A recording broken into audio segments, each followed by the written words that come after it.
do is you're gonna remove the rear seat. Okay, it's pretty simple. I already removed it, but all you gotta do is just find the clip points on both sides and then just pull up on both sides, and the seat should come out pretty easy, pretty straightforward. And this is where the battery is located on these vehicles.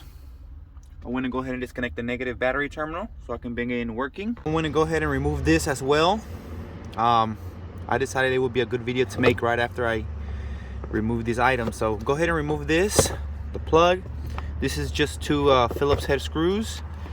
Go ahead and remove this, put it to the side. Okay guys, I have a video on my channel where I'm replacing the driver's side blend door actuator and the passenger side blend door actuator on this vehicle. Now I got to get to the mode actuator, which is even more difficult, but it's not impossible. If you look in here, I want to go ahead and remove this module, or remove it from its holding location, just because it's going to give me more space to work. I'm actually thinking about disconnecting it actually, so that it won't just be hanging here. If you want to disconnect it and remove it too, you can. But the actuator in question, you see that actuator right there? That is actually the driver blend door actuator. And the other actuator that I want to replace the mode is located in the back of that one. I don't know if you can see it right there. You see it?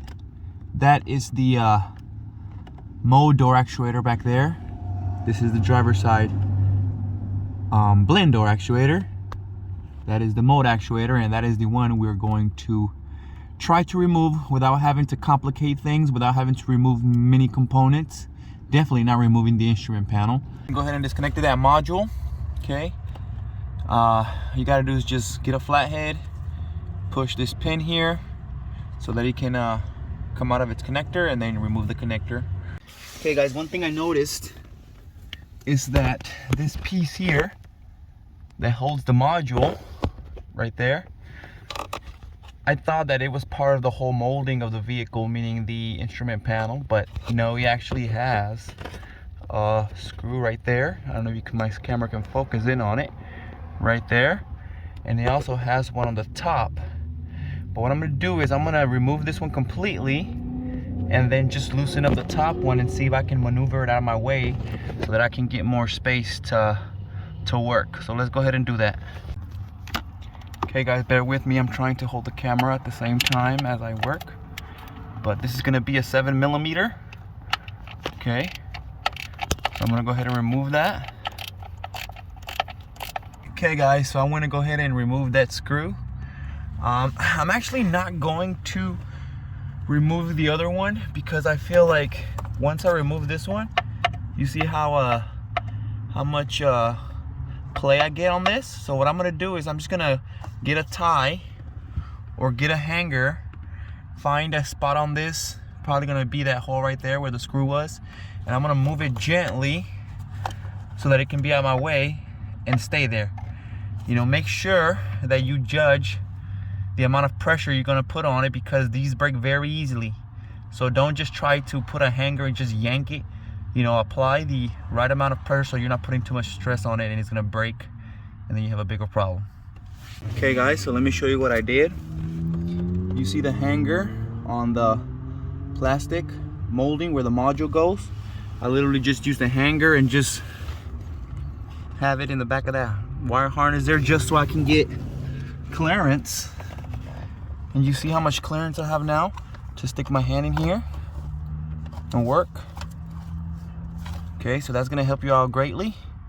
Okay guys, so I'm not going to remove the plug on the actuator yet until I remove it, because right now it's a very tight spot there to remove the plug, and I don't want to rip the wires or break the wires or cause a bigger problem. So I'm gonna go ahead and remove the actuator. It's a 5.5mm socket. Okay, I have a 5.5mm with some rag so I can make sure that the socket does not fall out. Okay, and I'm going to locate the 5.5mm. Okay, and then I'm gonna start removing it. Probably gonna put my hand in here and then find the actuator. Okay, and then find the 5.5 and slowly take it out. Like I said, you can't use any electrical tools because there's no space, so you just got to use a small ratchet. You know, have patience and slowly but surely take that screw out. Okay guys, this is the first 5.5 millimeter screw I'm taking out.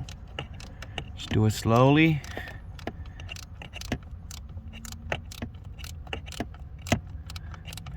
Eventually it's gonna get loose enough so you can take it out with your hand. Or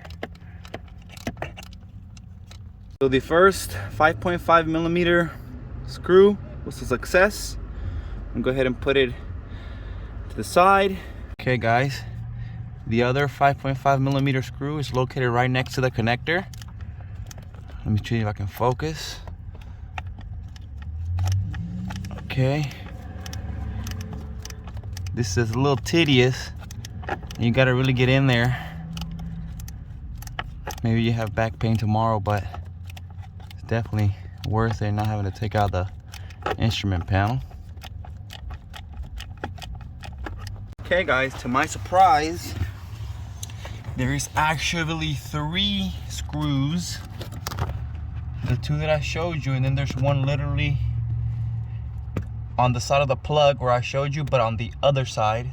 If you put your head in and move this air duct a little bit downward and put your head in there, you're gonna be able to see there's one down there. I don't know if you can see with the camera, but there is one under there. There it is, you see it? Let me see if my camera can focus right there. Right there.